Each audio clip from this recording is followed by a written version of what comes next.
Going in 3, going in 2, going in 1, and action. Within the Guy Ritchie world, you can really push it as far as you want. It's reality with a 7% twist. And he loves the toffs and he loves the streetwise people. Whatever you think you've planned for the scene, we're going in a whole other area. You can balance the comedy and the darkness in a way that no one else can.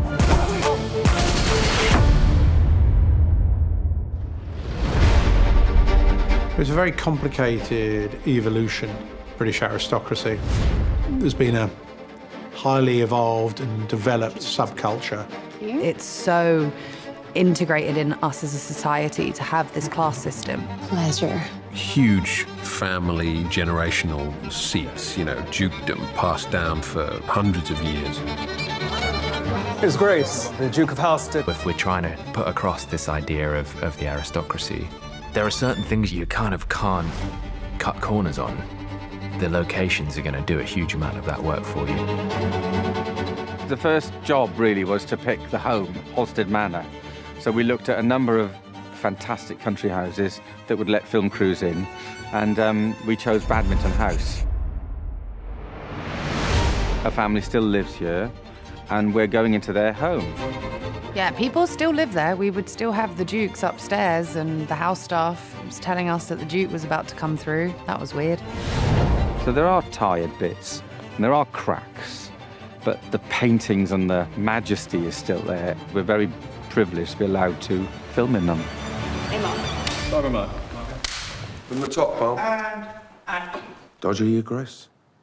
Thank you, Geoffrey. That's very kind. One of the strengths of The Gentlemen will be the characters, because they are different. Susie Glass has the best style on the show, as far as I'm concerned. It's the clothes you wear, it's the way you wear them, and it's the absolute arrogance that you bring with that. the brief really was just to give her an absolutely fantastic, powerful wardrobe. She kind of adapts to the different environments that she's in, almost like she plays dress up for whatever the occasion calls for. There are so many different characters. Every fitting is a completely new challenge. Every fitting is a completely new story. I had no initial conversations with Guy about the character. The first time I met him, I was dressed up in a full-length chicken suit and was taken to his trailer. And someone knocked on the door, he opened it. I decided to try and be funny because I was like, Guy Ritchie's kind of a funny guy, so I was like, does anyone order a massive cock? Who's the chicken now? Fuck off! This is Freddie's chicken soup. So we made this by hand from scratch. Obviously went for the cockerel rather than a chicken in order to have more colour. The whole movement through the wind, it just looks absolutely beautiful. It added to the drama and ridiculousness of the whole situation. And scenes like that where you're able to push the envelope into a darker space while maintaining comedy is obviously what Guy does really well. Take a breather, son.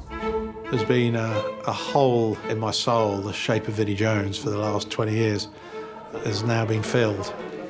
We haven't worked together for a long time, and then just got a random text from him saying, got something for you. That was it. So yeah, just stay in first position. Give it a go, do the old movie. I don't think I can do that. In the weed game, it's a relatively inefficient way of making money. That said, if you own the lane, there's a lot of money. There's a man called the Dope Man, okay? And he's this fantastic fountain of knowledge in terms of the way that dope farms are put together. We got fake marijuana, silk leaves, 3D printed. It's all hydroponic. The lighting is really important. There's a lot of research goes into it. Better get rolling then. Maintaining Guy's tone throughout has been a process because it is so specific. There's a theme that goes throughout that you want to have the capability to hunt in the jungle but sleep in the zoo. It's trying to refine the best of those two worlds. And I think the amazing thing about what Guy does, but what about this entire crime genre allows you as a director, is that it uses all the tools of filmmaking. And I think that's what's great about the show. It's got flashbacks slow motion, it's non-linear editing, text coming up on screen. Are we good? We put the camera inside bottles, we put the camera on the side of guns, we put the camera on everything.